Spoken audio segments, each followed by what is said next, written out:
প্রতি বছরের মতো এবারও কুয়েতের মুশরেফে অনুষ্ঠিত হচ্ছে 13তম আন্তর্জাতিক হরিকা মেলা 2025। হোটেল, রেস্টুরেন্ট এবং ক্যাফে বিভাগের সব ধরনের ব্যবসা প্রতিষ্ঠান এই মেলায় অংশগ্রহণ করে। এই মেলায় হোটেলগুলোতে পরিষেবার মান যাচাইয়ে পেশাদারত্বের বিভিন্ন বিষয়ে প্রতিযোগিতা অনুষ্ঠিত হয়। সেখানে অংশ নেন দেশটিতে ফুড এবং হোটেল সেক্টরের কর্মকর্তারা।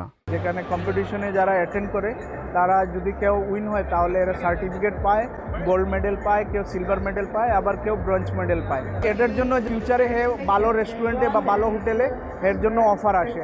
এছাড়াও ক্যাটারিং, লন্ড্রি সরঞ্জাম, পরিষ্কার এবং রক্ষণাবেক্ষণ সহ খাদ্য সম্পর্কিত বিভাগে নেতৃস্থানীয় কোম্পানিগুলো তাদের পণ্য ও প্রযুক্তি সহ পরিষেবা প্রদর্শন করতে এই মেলায় অংশ নেয়। কুয়েতে দীর্ঘ 13 বছর ধরে চলা এই মেলায় এখনো পর্যন্ত বাংলাদেশি কোনো পণ্য বা প্রতিষ্ঠান অংশগ্রহণ করতে দেখা যায়নি। আগামীতে এই মেলায় অংশ নিতে বাংলাদেশকে স্বাগত জানায় আয়োজকরা।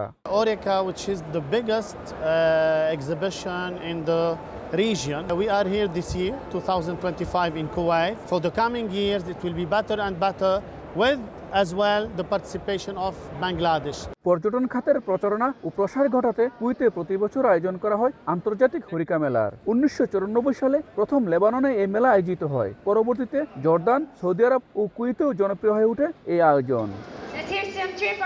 মঈন সুমন, সময় সংবাদ, কুয়েত।